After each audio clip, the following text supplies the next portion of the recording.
আসসালামু আলাইকুম। আশা করি আপনারা সকলে অনেক অনেক ভালো আছেন। তো ইনশাআল্লাহ আল্লাহর রহমতে আমি অনেক ভালো আছি। তো আজকে আবারও নতুন একটা ব্লগ ভিডিওতে আপনাদের স্বাগতম। যারা এখনো চ্যানেলটিকে সাবস্ক্রাইব করেননি এবং পাশে থাকা বেল আইকনটা অন করে দেননি, তারা সাবস্ক্রাইব করে দিবেন এবং পাশে থাকা বেল আইকনটা অন করে দিবেন পরবর্তীতে আমার এরকম নতুন নতুন ব্লগ ভিডিওগুলো পাওয়ার জন্য। তো আপনারা কেউ এরকম ভিডিওগুলো মিস করবেন না, অবশ্যই সম্পূর্ণ ভিডিও দেখবেন, তাহলে একটুখানি হলে ভালো লেগে থাকবে। তো এখানে আমাদের এই যে কোন মুরগিটা রাখাইছে জানেন, এটা যে 19টা 20টা বাচ্চা পড়ছিল, ওই মুরগিটা এই মশারির ভিতরে রাখা হয়েছে। তো আমাদের আর একটা নতুন মুরগির আহ, বাচ্চা পড়ছে, তো ওইটা আমরা এই জায়গায় রেখে দিছি। এরা কিন্তু মুরগি হিসাবে ছোট, এই জন্য 16টা ডিম দিছিলাম। তো 4টা ডিম কান যাইছে, কান যাওয়ার পরেও কিন্তু বাচ্চা টিকছে আপনার 12টা। তো ইনশাল্লাহ 12টাই সুস্থ আছে বর্তমানে। তো আমরা হে তুলনায় কিন্তু মুরগির অনেক যত্ন করি। তো ফুরফুরা গেছে এই জন্য আমি চাউল গুলা খাইতে দিলাম বাচ্চা করে।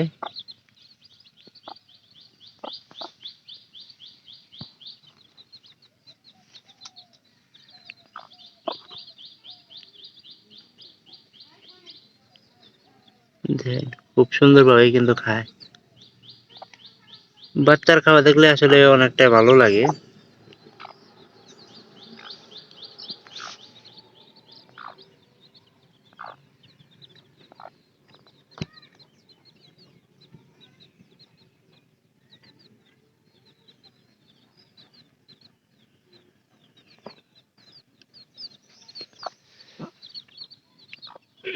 তো আমাদের তো অনেকগুলা মুরগি মনে করেন যে চুরি করে নিয়ে গেল চুরি নেওয়ার পরে কিন্তু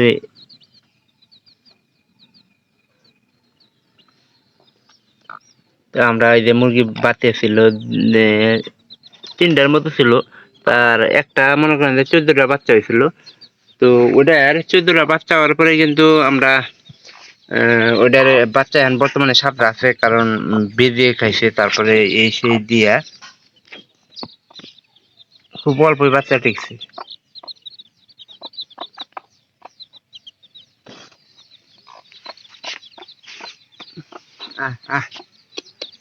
কিছুক্ষণ আগে বর্তমানে আমাদের মুরগিগুলা কিন্তু ডিম পাড়ার ইটা কম, যেহেতু আমাদের মুরগি কম সেহেতু বর্তমানে ডিমও কম আছে। আর এখানকার ডিম কত টাকা লিগা আছে? 40 টাকা লিগা। ডিমের দাম কিন্তু একবারে কমে গেছে গা। তো এই যে এটা সবচেয়ে আগে ফুটছে, এটারই বর্তমানে 7টা মুরগি আছে। এই জায়গাতে দিয়ে দিচ্ছি যাতে করে খুব সুন্দরভাবে খাইতে পারে, তারপরে করতে পারে। তো বাচ্চা এটা যদি আমরা বাইরে না রাখি তাহলে কিন্তু বাচ্চা টিকবো না। তো বাচ্চা টিকানোর জন্য আর কি আমরা এই বুদ্ধিটা করছি। তো কালকে একটা ঘটনা ঘটছে এই মুরগিরই। তো মনে করেন যে এখানে কিন্তু মুরগের সংখ্যা বেশি হবো। এই যে এটা মুরগ হবো, এই যে পাশেরটা, তারপরে ওই মাঝখানেটা। তো এরা মনে করেন যে নিজেরা ঠোকরা ঠুকরি ভাবে মাথার শান্তির, কিন্তু এই যে কিছু রাখে নাই। এরা দেখেন, একটু লক্ষ্য করে দেখেন, লাল টকটক হয়ে গেছে, এটা কিন্তু রক্ত বাইরে হয়েছে। আর এই মুরগিটা ছেড়ে দিলে বাড়ি এই যে এইদিকে কিন্তু আছে। তো এইদিকে দিলে আপনার মুরগির জায়গা বাচ্চাগুলো মনে করেন যে শিয়ালে খেয়ে ফেলায়। তো সেদিনকার রাত্রে শিয়ালে একটা বাচ্চা আমাদের নিয়ে গেছে গা। তো অনেকটাই মনে করেন যে নেওয়ার কথা ছিল না, কিন্তু বাড়ির মধ্যে থাকা অবস্থায় তোমার কিন্তু আটকাই নেয়। ওই যে লেবু গাছের তলায় একটু খালি জায়গা আছে, তো ওই জায়গাতে মনে করেন যে আমাদের বাচ্চাগুলো নিয়ে গেছে। তো ওইখানে নাদাকুড়ির মধ্যে দেওয়া হয় যে নাদাকুড়িতে কিন্তু খাবার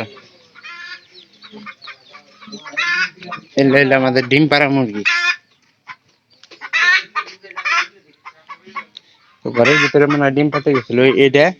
এটা আমাদের এই পরে যে 3টা মুরগি ছিল, ওই 3টার মধ্যে একটা এটা ডিম পারে। ডিম পাড়তেছে ডিম পারে কেবলমাত্র আলু। তো যদি ভিডিওটি ভালো লেগে থাকে তাহলে চ্যানেলটিকে সাবস্ক্রাইব করে দেবেন এবং পাশে থাকা বেল আইকনটি অন করে দিন, যাতে করে পরবর্তীতে আমি আরো আপনাদের এরকম আমার নতুন নতুন ব্লগ ভিডিওগুলো উপহার দিতে পারি। তো সবাই ভালো থাকেন, দেখা হবে আবার অন্য কোনো নতুন ব্লগ ভিডিওতে। ধন্যবাদ সবাইকে।